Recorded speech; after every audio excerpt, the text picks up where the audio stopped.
హరి.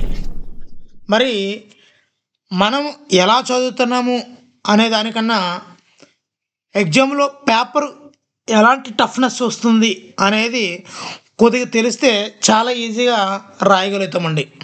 మరి అందులో భాగంగానే అసలు ప్రభుత్వం యొక్క బిట్ ప్రిపరేషన్ విధానం ఏ విధంగా ఉంది అనేది ఒక చిన్న ఎగ్జాంపుల్ ద్వారా మీకు చెప్పదలుచుకున్నాను. ముఖ్యంగా 6, 7, 8 తరగతుల యొక్క సోషల్లో మొన్న SA1 ఎగ్జామ్స్ అయితే జరిగాయి. దానికి సంబంధించినటువంటి బిట్లను మీ ముందుకు తీసుకురావడం జరిగిందండి. మరి అందులో ఉన్నటువంటి బిట్లు కాస్త ఈజీగా అనిపించిన కొన్ని బిట్లు అయితే ఆడేసుకున్నాయండి, ఒక రఫ్ ఆడేసుకున్నాయి. అందులో కొన్ని చూద్దామండి. మొత్తం 8th నుంచి 20, 6th నుంచి 20 బిట్లు, 7th నుంచి ఒక 8 బిట్లు మొత్తంగా అయితే రావడం జరిగిందండి. మరి వీడియో నచ్చితే మరి ప్రభుత్వం యొక్క ఆలోచన బిట్ ప్రిపరేషన్ ఏ విధంగా ఉన్నది కూడా ఒక అవగాహనకు వస్తుంది. తప్పనిసరిగా అయితే లైక్ చేయండి, ఎక్కువ మందికి షేర్ అవ్వాలి. మరి లేట్ లేకుండా టాపిక్లోకి వెళ్ళిపోదాం. మరి 8th క్లాస్ నుంచి బిట్స్ ఇచ్చాడండి. మరి 1వది, పునరుత్పాదకం కాని వనరులను సంరక్షించడం ఎందుకు ముఖ్యమని ఇచ్చాడండి. పునరుత్పాదకం కాని వనరులను సంరక్షించడం ఎందుకు ముఖ్యం? మరి ఆన్సర్ ఆప్షన్ డి అండి. అవి భవిష్యత్ తరాలకు ఉపయోగపడతాయి కాబట్టి వాటిని సంరక్షించుకుంటూ జాగ్రత్తగా వాడవలసిన అవసరం మనకి ఉందండి. రెండో చూద్దాము. ఈ చంపారన్ ఉద్యమ సమయంలో రైతులు ఎదుర్కొన్న ప్రధాన సమస్య ఏది అని అడిగాడండి. చంపారన్ ఉద్యమ సమయంలో రైతులు ఎదుర్కొన్న ప్రధాన సమస్య. మరి ఆ ఉద్యమం తాలూకా బ్యాక్గ్రౌండ్ తెలిస్తేనే మనం దీనికి ఆన్సర్ పెట్టగలుగుతుంటామండి. ఆన్సర్ ఆప్షన్ బి, ఇండిగో అనే మొక్క గురించి బలవంతపు సాగు చేసేవారండి. సో అది ప్రధానమైన సమస్యను రైతులు ఎదుర్కొనేవారు. మూడవది, భారతదేశ సుప్రీంకోర్టు ఎప్పుడు స్థాపించబడింది?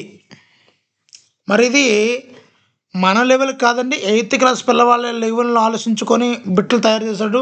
చూడండి ఎంత టఫ్గా ఉన్నదన్నది మనకు అర్థమైపోతుందండి. భారతదేశ సుప్రీంకోర్టు ఎప్పుడు స్థాపించబడింది?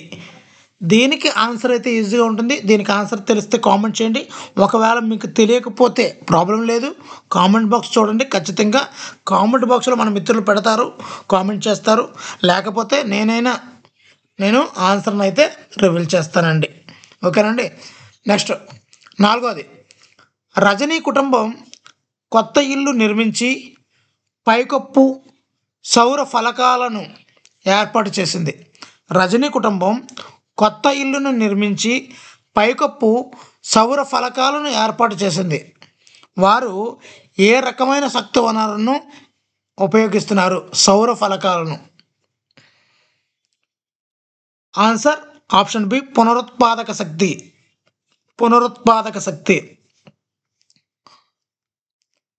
5వ బిట్ చూద్దామండి. క్రింది వాటిలో ఏ గిరిజన తిరుగుబాటు దాని సంబంధిత సంవత్సరంతో సరిగ్గా సరిపోలలేదు? చూడండి ఎంత టఫ్ బిట్ అనేది మనం అర్థం చేసుకోవచ్చండి. ఇది మరి 8th క్లాస్ పిల్లవాడికి ఇది మరి డిఎస్సి ఆస్పిరెంట్కే కొద్దిగా టఫ్గా కనిపించే బిట్ అండి ఇది. ఈ క్రింది వాటిలో ఏ గిరిజన తిరుగుబాటు దాని సంబంధిత సంవత్సరంతో సరిగ్గా సరిపోలలేదు? ఇక్కడ అన్ని తిరుగుబాటుల యొక్క సంవత్సరాలు తెలిస్తేనే సరైన ఆన్సర్ని పెట్టగలమండి. మరి ఇవన్నీ కోల్ తిరుగుబాటు, సంతాలుల తిరుగుబాటు, బస్తర్ తిరుగుబాటులు అన్నీ సరైనవి అండి. ఇక్కడ సరికానిది వార్లీ తిరుగుబాటు అండి, వార్లీ తిరుగుబాటు. Answer option D. Next, Rajya Sabha ప్రస్తుత చైర్మన్ ఎవరు? ఖచ్చితంగా ఇలాంటి బిట్ అయితే వస్తుంటుందండి. రాజ్యసభ ప్రస్తుత చైర్మన్ మరి ఇప్పటి వరకు జగదీప్ ధన్కర్ ఉండేవారండి. Answer option C, CP Radhakrishnan అండి. సిపి రాధాకృష్ణన్. రాజ్యసభ ప్రస్తుత చైర్మన్ సిపి రాధాకృష్ణన్. 8వ చూద్దామండి. ఈ క్రింది వానిలో మరి ఇది బిట్టుకి ఫోటో ఇచ్చాడండి. ఆ ఫోటో చూస్తే మనం దీనికి ఆన్సర్ అయితే పెట్టగలుగుతామండి. అంటే ఈ క్రింది దృశ్యంలో చూపిన చిత్రం ఏమిటని అడిగాడు. ఒక ఫోటో కూడా ఇచ్చాడు.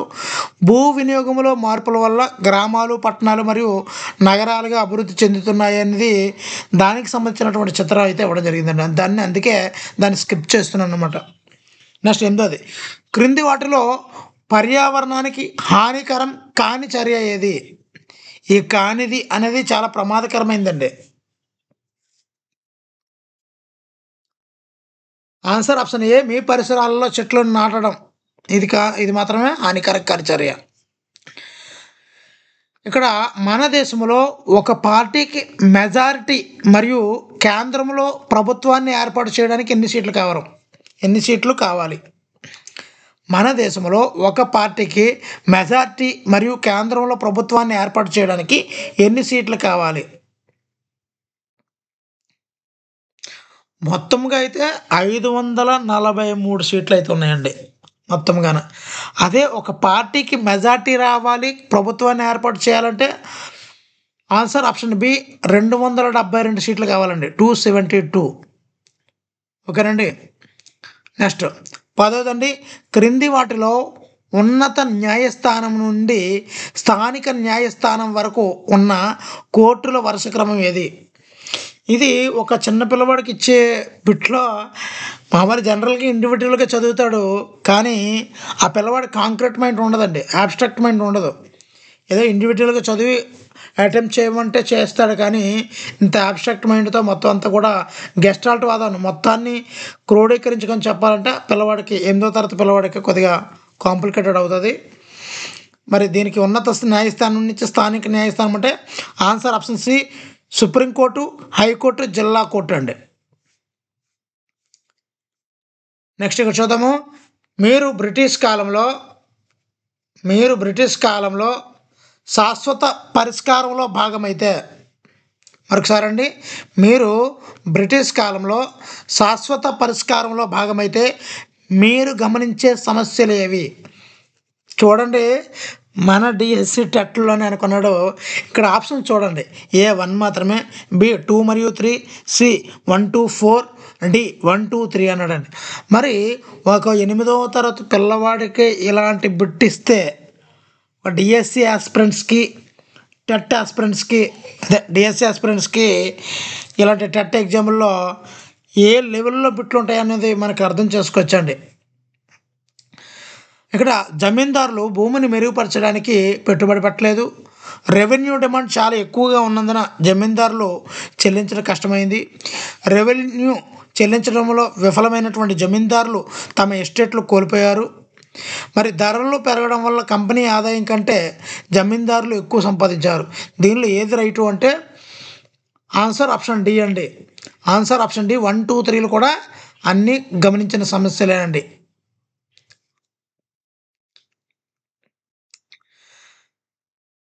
నెక్స్ట్ 12వదండి, మహల్వారీ సెటిల్మెంట్ గురించి క్రింది ప్రకటనలలో సంబంధం లేనిది ఏది? ఇదంతా కూడా మొన్న సమ్మేటివ్ 1కి వచ్చినటువంటి పేపర్లు అండి ఇవి. మహల్వారీ సెటిల్మెంట్ గురించి క్రింది ప్రకటనలలో సంబంధం లేనిది ఏది? ఇప్పుడు మీకు అర్థమైపోయి ఉంటుంది ఏ విధంగా పేపర్ని వాడు డీల్ చేస్తున్నాడు అన్నది. కాబట్టి మన యొక్క ప్రిపరేషన్ ఎంత టఫ్గా ఉండాలనేది కూడా మీకు అర్థమైపోవాలి. మరి ఇక్కడ ఆన్సర్ ఆప్షన్ ఏ అండి, సంబంధం లేనిది. మహల్వారీ సెటిల్మెంట్ గురించి సంబంధం లేనిది, గ్రామాన్ని ముఖ్యమైన సామాజిక సంస్థగా పరిగణించారు అనేది మహల్వారీ సెటిల్మెంట్లో సంబంధం లేదండి. అసలు సంబంధం ఉన్నది చూద్దామండి. కలెక్టర్లు భూమిని తనిఖీ చేశారు, పొలాలు కొలిశారు మరియు ఆ యొక్క వాటిని నమోదు చేశారనమాట. నెక్స్ట్, అన్ని ఫ్లాట్ల ఆదాయాన్ని గ్రామ పెద్ద ద్వారా వసూలు చేశారు. ఇక్కడ మహల్వారీలో దేని ద్వారా వసూలు చేస్తారు అన్నది తెలిస్తే అర్థమైపోతుంది అనమాట. రెవెన్యూను శాశ్వతంగా నిర్ణయించి గ్రామ పెద్దకు ఇవ్వబడింది. ఇక్కడ ఆన్సర్ బిసిడీలు అన్నీ కూడా సరైనవే, ఏ మాత్రం సంబంధం లేనిదండి. నెక్స్ట్ ఇదిగోండి, తేయాకు తోటల పెరుగుదలకు క్రింది పరిస్థితుల్లో ఏది అత్యంత అనుకూలమైనది? తప్పనిసరిగా అయితే లైక్ చేయండి, ప్రతి ఒక్కరికి షేర్ అవ్వాలి. ప్రభుత్వం యొక్క ప్రశ్న విధానం ఇచ్చే ప్రశ్న విధానం ఏ విధంగా ఉందనేది అందరికీ తెలియాలంటే తప్పనిసరిగా అయితే లైక్ చేయండి, ఎక్కువ మందికి రీచ్ అవ్వాలి. తేయాకు తోటల పెరుగుదలకు కింది పరిస్థితుల్లో ఏది అత్యంత అనుకూలమైనది? మరి తేయాకు అంటే చల్లని మరియు తేమతో కూడిన వాతావరణం అవసరం. సంవత్సరం పొడవునా బాగా వర్షపాతం బాగా జరగాలి. బాగా నీరు ఇంకిపోయే నేలలో మరియు సున్నితమైనటువంటి వాళ్ళు కలిగి ఉండాలి. ఆన్సర్ ఆప్షన్ సి 1, 2, 3 అండి. అంటే ఇక్కడ ఏ చిన్న తేడా పడినా కూడా బుట్టిపోయే అవకాశం ఉంటుందండి. నెక్స్ట్ 14వది, రికార్డులను భద్రపరచడం ముఖ్యమని బ్రిటిష్ వారు ఎందుకు నమ్మారు? రికార్డులను భద్రపరచడం ముఖ్యము అని బ్రిటిష్ వారికి ఎందుకు నమ్మారు? ఆన్సర్, వాళ్ళు ఎక్కడి నుంచి వచ్చారు, వాళ్ళు చేసే విధానం రైట్ ఆర్ రాంగ్గా ఏ అవలంబిస్తున్నారు అనేవి తెలియాలంటే ఖచ్చితంగా రికార్డులు అవసరము. రికార్డుల ద్వారా వారి యొక్క విధానాలు మరియు నిర్ణయాలను సమర్థవంతంగా సమీక్షించడానికి, మనం తీసుకున్న నిర్ణయం సరైందా కాదా అనేది సమీక్షించుకోవడానికి ఈ రికార్డులు అనేవి ఎంతగానో ఉపయోగపడతాయి. అదేవిధంగా ఆ తీసుకున్న నిర్ణయాలను అధ్యయనం చేయడానికి మరియు చర్చించడానికి ఈ రికార్డులు అనేవి చాలా చాలా భద్రం, చాలా ముఖ్యమైనవని బ్రిటిష్ వారు అయితే నమ్మడం జరిగిందండి. నెక్స్ట్ 15వది, ఏ నేల పొర పోషకాలు మరియు హ్యూమస్తో సమృద్ధిగా ఉంటుంది? దీనిని మొక్కల పెరుగుదలకు అత్యంత అనుకూలంగా మారుస్తుంది.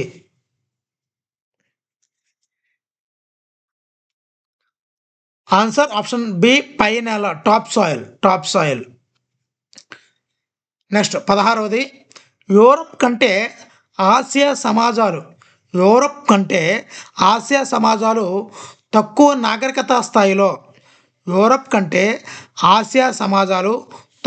నాగరికత స్థాయిలో ఉన్నాయని జేమ్స్ మిల్ ఎందుకు భావించాడు? ఆసియా సమాజాలు అనేవి ఆన్సర్ ఆప్షన్ డి, వారు కులము, మతము మరియు మూఢనమ్మకాలచే ఆధిపత్యం చలాయించారు. అందువల్ల ఆసియా సమాజాలు తక్కువ నాగరికతను కలిగి ఉన్నాయి. ఎవరితో?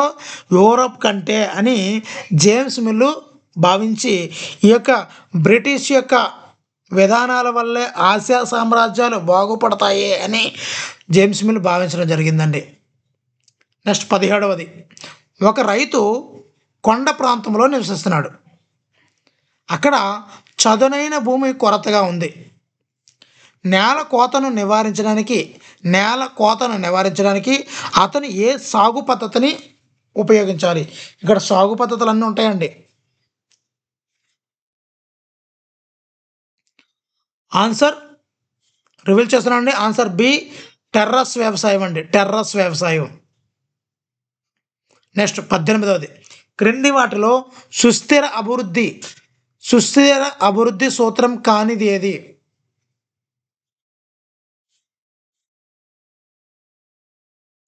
సుస్థిర అభివృద్ధి సూత్రం కానిది ఏది?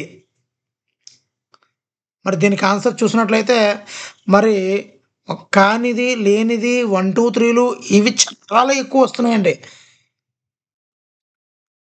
ఆన్సర్ ఆప్షన్ బి వేగవంతమైన పెరుగుదల కోసం వనరుల అధిక వినియోగం అనేది సుస్థిర అభివృద్ధి సూత్రం కానిదండి.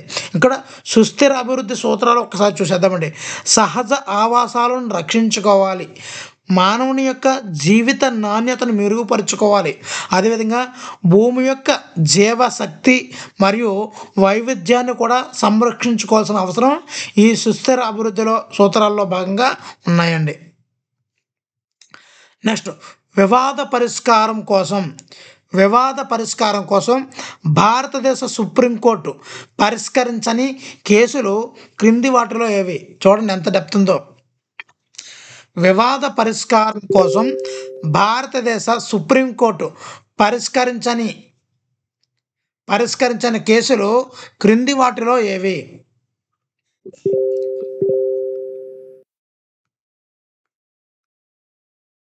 ఆన్సర్ ఆప్షన్ బి భారతదేశం మరియు నేపాల్ మధ్య వాణిజ్య వివాదాన్ని పరిష్కరించని కేసులు అనేవి. మరి ఏవేవి వివాద పరిష్కారం కోసం సుప్రీంకోర్టు పరిష్కరించే కేసులో చూద్దామండి.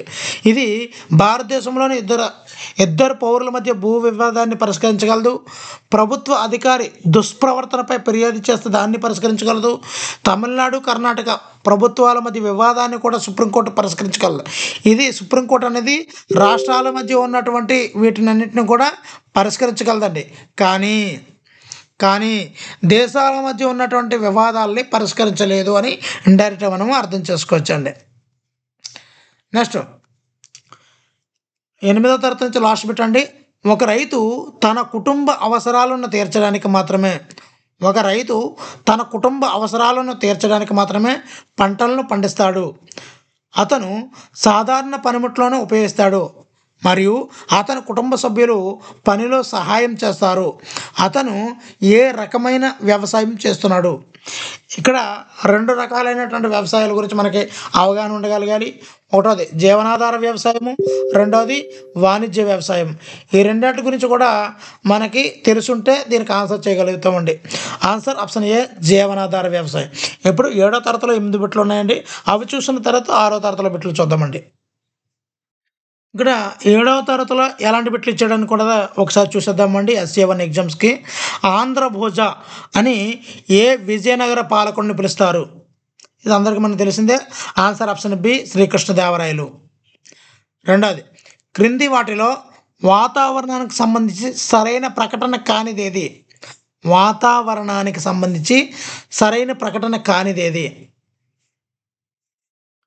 ఆన్సర్ ఆప్షన్ డి ఇది 3 పొరలుగా విభజించబడి ఉంది అనేది సరికానిదండి. ఇక్కడ వాతావరణం అనేది ఇది సూర్యుడి వేడి నుండి మనల్ని రక్షిస్తుంది, మొక్కలకు కార్బన్ డైఆక్సైడ్ అందిస్తుంది, ఇది హానికరమైన కిరణాల నుండి మనల్ని రక్షిస్తుంది. ఇవన్నీ కూడా సరైనదే. కానీ ఆన్సర్ ఆప్షన్ డి ఇది 3 పొరలుగా విభజించబడి ఉంది అనేది సరికాందండి. మరి వాతావరణం ఎన్ని పొరలుగా విభజించబడి ఉంది మీకు తెలిస్తే తప్పనిసరి కామెంట్ చేయండి. యాక్చువల్గా ఈ వాతావరణానికి సంబంధించి మొత్తం అన్ని అవగాహన అయితేనే కానీ 7వ తరగతి పిల్లవాడికి కరెక్ట్ ఆన్సర్ని పెట్టలేడండి. నెక్స్ట్ 3వది కుతుబ్ మినార్ భారతదేశంలోని ఏ నగరంలో ఉంది? ఇలాంటి బిట్లు కొన్ని ఊపిరి పీల్చుకునేలా చేస్తాయండి మనలాంటి వాళ్ళకి కూడా. కుతుబ్ మినార్ ఆన్సర్ ఆప్షన్ బి ఢిల్లీ. 4వ చూద్దామండి.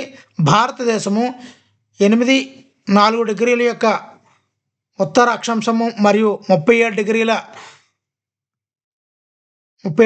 యొక్క ఈ ఉత్తర అక్షాంశం అనేది ఏ అర్ధగోళంలో ఉందని సూచిస్తుంది?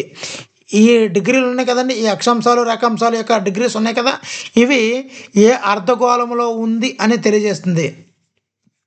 ఇక్కడ ఆన్సర్ ఇక్కడ నార్త్ అని పెట్టాడు కాబట్టి ఆన్సర్ ఆప్షన్ బి నార్త్ అండి, ఉత్తరం. అంటే నేను ట్రాన్స్లేట్ చేసేటప్పుడు కొద్దిగా మిస్లీడ్ అయ్యిందండి, అంతే తప్ప మరేం కాదు. ఆన్సర్ ఆప్షన్ బి ఉత్తరం అండి. నెక్స్ట్ 5వది కాకతీయ వంశంలో ఎవరి కాలాన్ని స్వర్ణయుగం అని పిలుస్తారు? Golden age. కాకతీయ వంశంలో ఎవరి కాలాన్ని స్వర్ణయుగము అని పిలుస్తారు? ఆన్సర్ ఆప్షన్ సి గణపతి దేవుడు అండి, గణపతి దేవుడు. నెక్స్ట్ 6వది బిట్ చూద్దామండి. సుల్తానుల పతనం గురించి క్రింది వాటిలో ఏది సరైన ప్రకటన కాదు?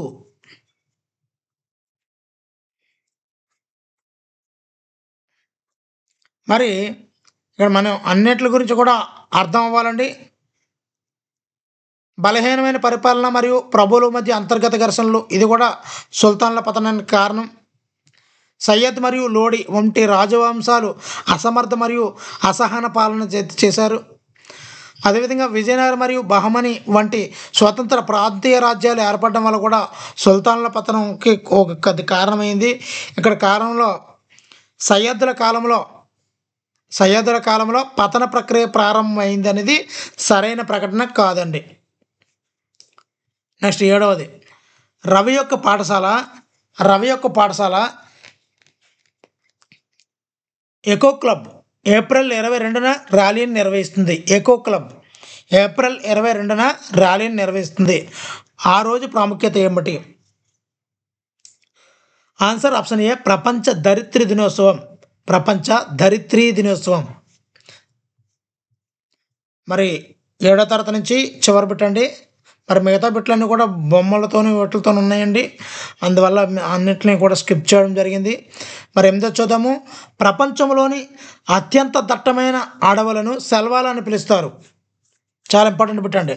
ప్రపంచంలోని అత్యంత దట్టమైన అడవులను సెల్వాలు అని పిలుస్తారు. అవి ఏ ప్రాంతంలో పెరుగుతాయి? చాలా చాలా ఇంపార్టెంట్ బిట్లు అండి. ఆన్సర్ ఆప్షన్ డి, ఉష్ణమండల ప్రాంతంలో. తప్పనిసరిగా అయితే లైక్ చేయండి. మరి బిట్ ఫార్మేషన్ ఏ విధంగా ఉంది అనేది అందరికీ తెలియడం చాలా ముఖ్యము. మరి వాళ్ళు లైక్ చేస్తే మీ వద్దకు వస్తుంది ఇలాంటి వీడియోలు, మీరు లైక్ చేస్తేనే వాళ్ళ వద్దకు వెళ్తాయి, కాబట్టి తప్పనిసరిగా అయితే లైక్ చేయండి. ఇప్పుడు 6వ తరగతి బిట్లు 20 చూద్దామండి. మరి బిట్స్ ఏ విధంగా ఇచ్చాడు అన్నది తప్పనిసరిగా అయితే కామెంట్ చేయడం అయితే మర్చిపోవద్దండి. ఓకే, ఇదంతా కూడా మనది యూట్యూబ్ అని కాదు, మనది లాభాపేక్ష లేకుండా చేస్తున్న ఛానల్. మీ యొక్క శ్రేయస్సే మాకు ముఖ్యం, అందుగురించని మా యొక్క లాభాపేక్ష లేకుండా చేస్తున్నామండి. ఎంత కష్టమైనా మీరు అడిగే ప్రతి దానికి కూడా సమాధానం ఇస్తూ అనేక వీడియోలు అయితే చేస్తున్నాము. ఒక్కొక్క వీడియో గంట పైన ఉంటున్నాయి, మీరు గమనిస్తున్నారు కూడా. మరి తప్పనిసరిగా అయితే లైక్ చేసి సపోర్ట్ చేయండి, మాకు ఇన్స్పిరేషన్గా ఉంటుంది. చూసేద్దామండి 6వ తరగతి బిట్లు ఏ విధంగా ఉన్నాయని. మన సౌర వ్యవస్థలోని ఖగోళ వస్తువులు కాంతి మరియు వేడిని ఎక్కడి నుంచి పొందుతున్నాయి? సో ఆన్సర్ ఆప్షన్ డి, సూర్యుడు. కొద్దిగా ఈజీగా అనిపిస్తుంది కదా, చూద్దాం బొమ్మ పడుతుందా లేదా అన్నది. లీప్ ఇయర్లో 366 రోజులు ఎందుకు ఉంటాయి? 4 సంవత్సరాల తర్వాత ప్రతి సంవత్సరంలోనే ఒక అదనపు 1/2 రోజు కలపబడుతుంది. 4 సంవత్సరాలకి ఇది కలిపి మొత్తం 4 సంవత్సరాలకి 1/4లో ఒక రోజు అవుతుంది. అందువల్ల లీప్ ఇయర్లో 360 రోజులు ఉంటాయండి. 3వది, సూర్యకిరణాలు నేరుగా భూమధ్య రేఖపై పడే తేదీ ఏది? సూర్యకిరణాలు నేరుగా భూమధ్య రేఖపై పడే తేదీ ఏది? ఆన్సర్ ఆప్షన్ ఏ, మార్చి 21. అదేవిధంగా సెప్టెంబర్ 23 ఉన్నా కూడా దాన్ని కూడా మనం పెట్టుకోవచ్చండి. మార్చి 21, సెప్టెంబర్ 23 ఈ రెండు కూడా విషువత్తులు అంటారు. ఆ రోజుల్లో సూర్యుని యొక్క కిరణాలు భూమధ్య రేఖ మీద పడుతుంటాయండి. ఇది చాలా ఇంపార్టెంట్ బిట్ అండి. ఇది ఇక్కడ ఆ యొక్క కాలిక్యులేషన్ మనకి చాలా ఇంపార్టెంట్. జూన్ 21, డిసెంబర్ 22, మార్చి 21, సెప్టెంబర్ 23 ఇవి డేట్లు అనేవి చాలా చాలా ఇంపార్టెంట్ అండి. నెక్స్ట్, ఉత్తర ఆంధ్రప్రదేశ్లోని, ఇక్కడ బాగా గమనించండి, ఉత్తర ఆంధ్రప్రదేశ్లోని ఒక కొండ ప్రాంతానికి రాధా వెళ్ళినప్పుడు అక్కడ అత్యల్ప ఉష్ణోగ్రతలు నమోదయ్యాయి అని గ్రహించినది. ఆ ప్రదేశాన్ని గుర్తించండి. ఇక్కడ ఉత్తర ఆంధ్రప్రదేశ్ అంటే పూర్తి అవగాహన కలిగి ఉండాలి. అక్కడ అత్యల్ప ఉష్ణోగ్రతలు వస్తుందంటే ఆ కొండ ప్రాంతం ఏదంటే answer option B, Lambasingi. Next 5వది, ఆది మానవుల జీవన శైలి గురించి ఏ ప్రకటన సరైనది? ఎక్కడైనా బుట్టు మామూలుగా ఇస్తున్నాడండి, సరైనది ఏది అని చెప్పి అన్ని ప్రకటనలు ఇస్తే కింద సరైనది ఏది అని అడుగుతున్నాడు. కొన్ని ఈజీగా ఉండొచ్చండి, కాదన్ను, కానీ ఇలాంటి బిట్ ఫార్మేషన్ అనేది అత్యంత డేంజర్కరం అండి. అన్నీ వచ్చినట్టు ఉంటాయి కానీ పెట్టింది రైటో రాంగో తెలియదు, అది ప్రాబ్లం అనమాట. సో 5వ చూద్దామండి. మరి సరైన ప్రకటన ఆది మానవుల జీవన శైలి గురించి చూసినట్లయితే వారు గుహలలో, చెట్ల నీడల్లో లేదా రాతి ఆశ్రయాలలో నివసించేవారు అనేది సరైందండి. చాలా చాలా ఇంపార్టెంట్ బిట్ అండి ఇది. 6వది, విల్లు, బాణాలు మరియు ఎద్దులతో ఉన్న పురుషుల చిత్రాలు కనుగొనబడినటువంటి గుహలను గుర్తించండి. విల్లు, బాణాలు మరియు ఎద్దులతో ఉన్నటువంటి పురుషుల చిత్రాలు కనుగొనబడినటువంటి గుహలను గుర్తించండి. ఆన్సర్ ఆప్షన్ సి, చింతకుంట గుహలు. నెక్స్ట్ చూద్దామండి 7వది, విశ్వం గురించి క్రింది ప్రకటనలలో ఏది సరైంది?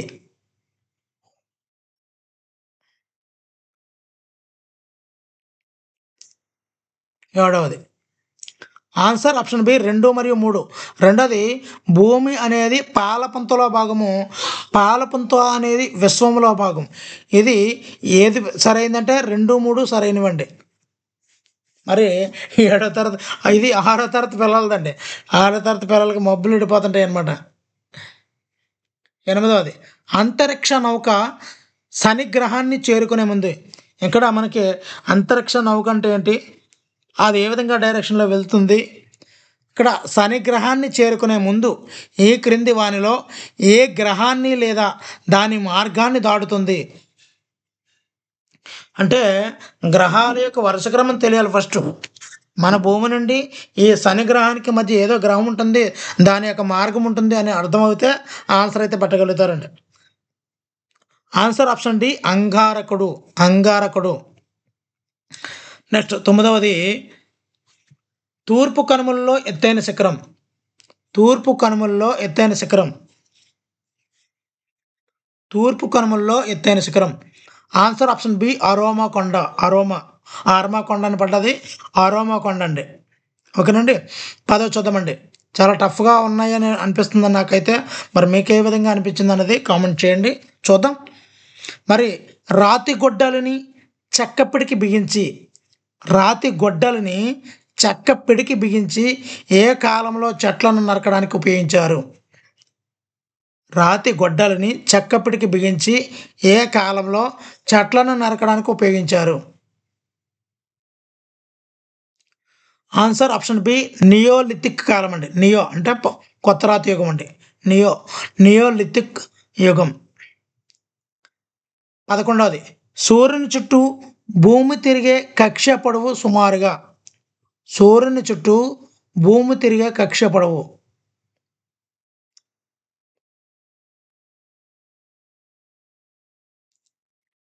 ఆన్సర్ ఆప్షన్ సి 749 మిలియన్ కిలోమీటర్లు. 749 మిలియన్ కిలోమీటర్లు సూర్యుని చుట్టూ భూమి తిరిగే కక్ష పొడవు. నెక్స్ట్ 12వది దక్షిణార్ధగోళంలో ఒక ఖండం అనేది పూర్తిగా భూమధ్య రేఖకు దిగువన ఉందని గమనించాడు. అది ఏ ఖండం? భూమధ్య రేఖకు దిగువన ఉన్న ఖండం. Answer option C Australia. Next 13వది ఆది మానవుల గురించి క్రింది వాటిలో సరికానిది ఏది? ఆది మానవుల గురించి క్రింది వాటిలో సరికానిది ఏది?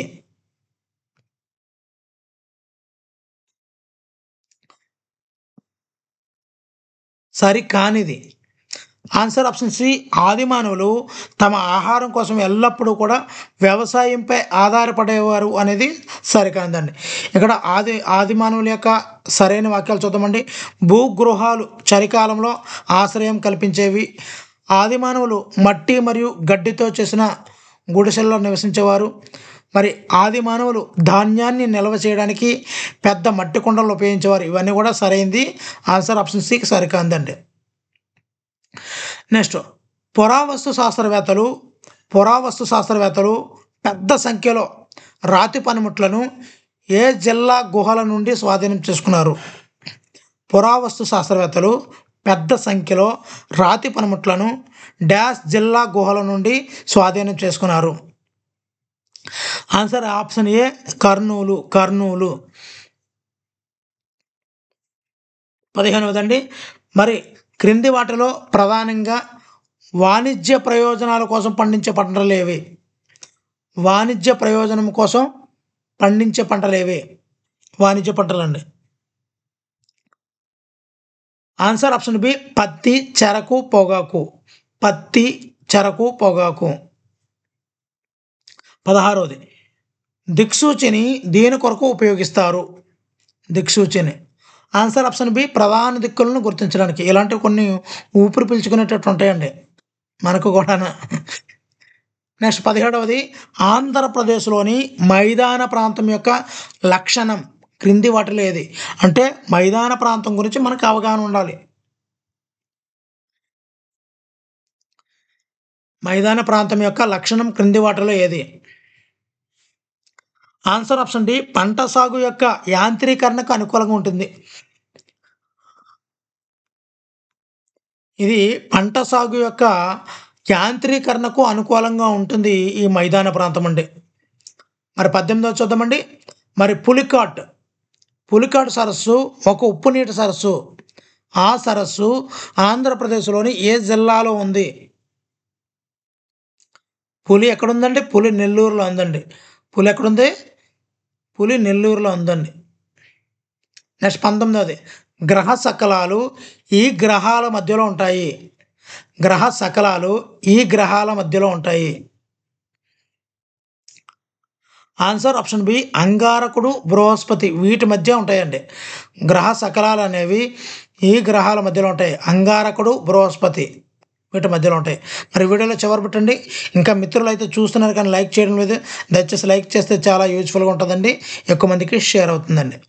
మరి సమీర్ అనే వ్యక్తి భారతదేశ భౌగోళిక పటాన్ని పరిశీలించడం ద్వారా ఈ క్రింది వానిలో వేటిని గుర్తించగలడు? భౌగోళిక పటాన్ని చాలా జాగ్రత్త పట్టాలండి. ఇక్కడ సమీరు భారతదేశ భౌగోళిక పటాన్ని పరిశీలించడం ద్వారా ఈ క్రింది వానిలో వేటిని గుర్తించగలడు? మహారాష్ట్ర రాజధాని ముంబైని గుర్తిస్తాడా? కేరళ రాష్ట్ర సరిహద్దులు గుర్తిస్తాడా? రాజధానిలోని ఎడారి భూభాగాన్ని పరిశీలిస్తాడా? నేపాల్లో సరిహద్దులో ఉన్న రాష్ట్రాల పేర్లు.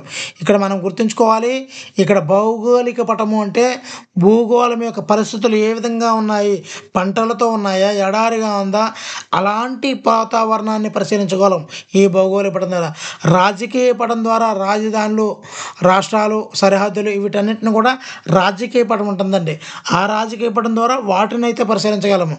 ఇక్కడ ఆన్సర్ ఆప్షన్ సి రాజస్థాన్లోని ఎడారి భూభాగాన్ని పరిశీలిస్తారండి. కొద్ది టఫ్ ఉన్నటువంటి బిట్ అండి ఇది. మరి వీడియోలో ఉన్న బిట్లు నచ్చితే తప్పనిసరిగా లైక్ చేయండి. ఇలాంటి మరిన్ని వీడియోల కోసం ఛానల్ని సబ్స్క్రైబ్ చేసుకోండి. Thank you for watching. Me Hari signing out.